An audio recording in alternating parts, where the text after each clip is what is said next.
네, 신기수 전문가는 현금 마련을 계속해서 강조하네요. 이번엔 체크포인트입니다. 최원수 전문가의 시각으로 오늘장 대응 전략 살펴보겠습니다. 전문가님 안녕하세요. 안녕하십니까. 네, 오늘 첫 번째 체크포인트입니다. 시장 전체적으로 볼만한 내용들 계속 제시를 해주세요. 오늘도 박스권으로 대응하자라는 한 부분 한 번 더 강조를 해주시는데 전략 알려주세요. 네, 지금 어제 같은 경우에도 코스피 지수 오전에 잠깐 상승했지만은 프로그램 매도가 좀 많이 나오면서 어제 이제 장막판에 조금 하락이 조금 더 깊어졌는데요. 지금 호재는 없고 전체적으로 본다면은 뭐 악재만 있지만은 서서히 반영되어 가고 있는 중으로 보고 있습니다.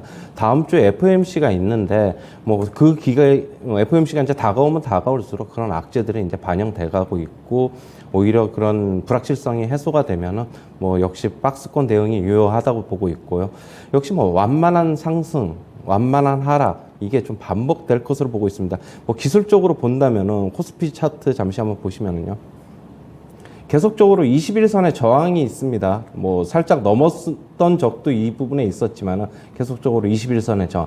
그렇다고 본다면 당분간은 박스권 아래 하단에서 상승은 역시 21선 근처 정도까지 아니면 서폭 정도 넘을 수도 있지만 그 정도까지만 계속 박스권으로 대응을 하셔야 될 것으로 보고 있고요. 그 폭은 역시 뭐 상하로 100포인트라고 보고 있습니다. 조금 뭐 적게 나오면 한 8, 90포인트 정도라고 보고 있고, 어제도 이제 말씀드렸듯이 2360 코스피 기준으로 60에서 70 정도 오면은 또 단기적으로 매수 시점이라고 보고 있고, 일시적으로 2350 살짝 이탈할 수도 있습니다. 뭐 2345, 뭐 47, 뭐 이렇게 이탈할 수도 있지만 이탈하더라도 역시 그때가 이제 매수 시점이다라고 보고 있고요. 뭐 지금 시장에 뭐 너무 악재만 많고 뭐 특별히 매수 주체도 없고 그러다 보니까 지금 개인 투자자분들은 좀 공포감이 있는 것으로 보고 있어요. 어제도 이제 공개 방송을 했는데 좀 많이들 물어보시더라고요. 공포감이 있는데 시장이 이렇게 공포감이 오히려 심리적으로 있으면은 그렇게 크게 하락을 솔직히 하기도 힘들다고 좀 보고 있거든요. 그리고 과거와 다르게 지금 지난 6월이죠. 6월에 같은 경우에 코스피 지수가 큰 폭으로 7월 초까지 이제 쭉 한 달 동안 내내 하락을 했는데 이제 그때 당시에는 개인들이 일방적으로 뭐 하락하니까 계속적으로 매수를 가담을 하면서 매도를 거의 못하고 그러다 보니까 일방적인 매수 포지션만 있었죠. 하지만 지금은 조금 상황이 좀 틀리다고 보고 있습니다.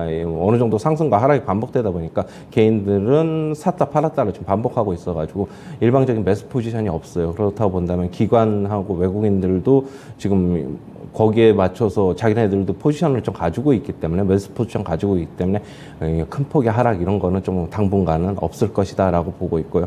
어제 외인들 같은 경우에는 뭐 예전에 뭐 지금 요번 달 들어와서 순매도로 지금 전환을 했는데 지금 7월 초서부터 바닥 확인하면서 8월 중순 정도까지 단기 랠리가 나오면서 과매수를 좀 했어요. 그렇다고 본다면 걔네들도 포지션을 축소하려면 시간이 좀 필요합니다. 네. 그런 거를 지금 선물 시장에서 좀 의지를 좀 보이고 있다고 보고 있어요. 뭐 미국 시장 영향을 받아서 오전에 시초가에 급락하면 오히려 선물 매수를 통해서 어느 정도 장중에 조금 돌려놓는 움직임.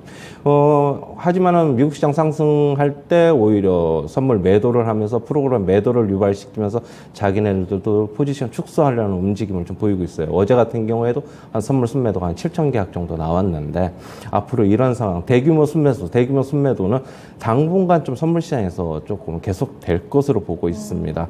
지금 미국 시장 궁금하신 분들이 많은데 미국 시장 잠시 한번 좀 살펴보면은요. 네. 미국 시장이 어느 정도 바닥을 찾으려면은 10년 만기 국채 수익률 계속 제가 말씀을 드리는데 여기 좀 보셔야 됩니다. 어제 같은 경우에도 상승을 했죠. 10년 만기 국채 금리. 하지만 전고점이 6월 14일 날 기록했던 3.48 이 부분인데 이쪽 올라가는 것도 올라가면 갈수록 여기도 또 단기적으로 또 랠리가 나오기는 또 쉽지 않다라고 보고 있어요. 물론 살짝 좀 넘을 수 있을 가능성은 있습니다.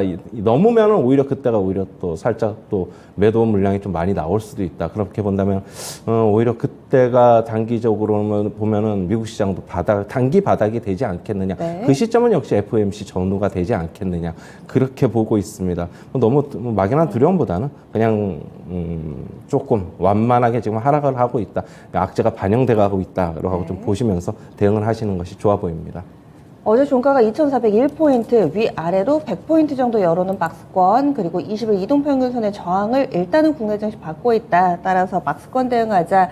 이렇게 큰 틀을 먼저 잡고 출발하겠습니다. 두 번째 체크 포인트입니다. 시장 불안 요인 가운데 하나가 또 고환율이지 않습니까? 이에 따른 대표적인 수혜주 OEM 의류업체를 주목하자. 계속해서 이런 이야기들이 반복되고 있는데요. 하지만 의류업체 원달러 환율 오른 것만큼 생각보다는 그렇게 많이 안 올라가지고 어떻게 좀 봐야 될까요? 네, 제가 저번 주서부터 환율 수혜주, 뭐 자동차, 반도체, 뭐 IT, 그다음에 조선까지 얘기도 하고 의류 OEM 업체도 저번 주에도 얘기를 했어요. 네. 그런데 뭐 다른 종목들은 어느 정도 좀 반도체 업황 자체가 좀 안 좋다 보니까 실적 개선이 안 일어나다 보니까 안 일어날 것이라는 전망이 있다 보니까 뭐 그거는 빠지는 것은 뭐 어느 정도 좀 수긍을 하고 맞다고 보고 있는데 하지만 의류 OEM 업체들 주가가 뭐 지지부진했는데 어제 좀 괜찮은 모습을 보였어요. 뭐 특히 이제 화성 엔터프라이즈라든가 뭐 영업무역, 한세실업 서서히 저는 이제 그 과정이 좀 반영돼 가고 있는 게 아닌가라고 보고 있고요.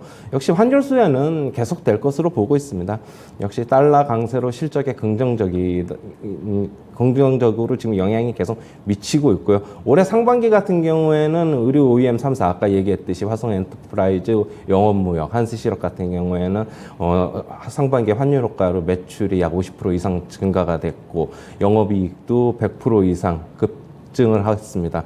지금 하반기에도 계속 수혜가 계속 될 것으로 보고 있습니다. 왜냐하면 환율이 뭐 여기서 지금 멈춘 것은 멈출 것으로 보이지는 않기 때문에 지금 단기적인 고점도 아직 나오지 않았어요. 어제 지금 외환시장에서 지금 정부에 좀 어느 정도 개입이 있어가지고 1,400원 목전에 두고 좀 어느 정도 속도 조절이 좀 일어나고 있는 모습. 정부도 지금 속도 조절을 하고 있는 모습으로 좀 보고 있어가지고 당분간은 조금 더 환율은 계속될 것이다. 상승 계속될 것이다라고 보고 있고 역시 관련주로는 아까 얘기했듯이 화성 엔터프라이즈, 그다음에 영업무역, 한시실업 등이 있는데 특히 이제 화성 엔터프라이즈 주가 차트 한번 잠시 보시면은요. 네. 화성 엔터프라이즈 같은 경우에는 작년 하반기에는 영업이익이 적자였어요. 그런데 어제 큰 폭의 상승이 일어났는데 역시 올해 하반기에는 지금 가동률이 지금 올라가고 있고 그다음에 오더가 정상화되면서 턴어라운드가 될 것으로 보고 있어요.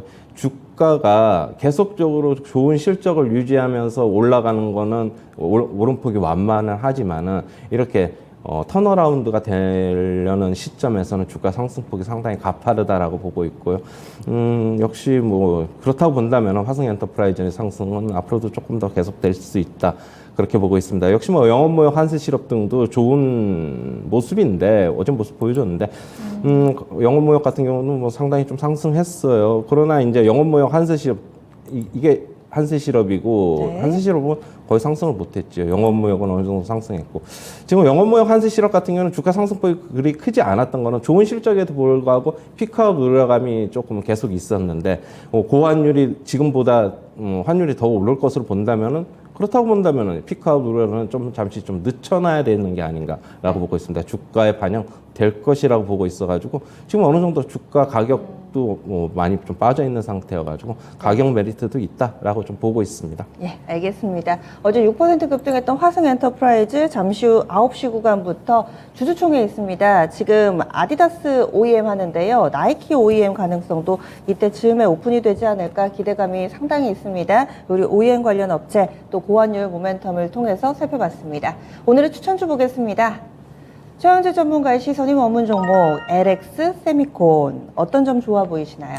네, 반도체 업황에 대한 우려로 뭐 같이 빠졌어요. 뭐 우려감 때문에 상당히 많이 빠졌어요. 정고점이 한 16만 8천 원 정도로 보고 있는데 그런데 많이 빠졌는데 뭐 일단 주가 가격적으로 좀 싸 보여서 갖고 나왔고요. 역시 반도체 팹리스 업체죠. 공장이 없이 주문만 들어오면 그때그때 설계만 주는 업체입니다.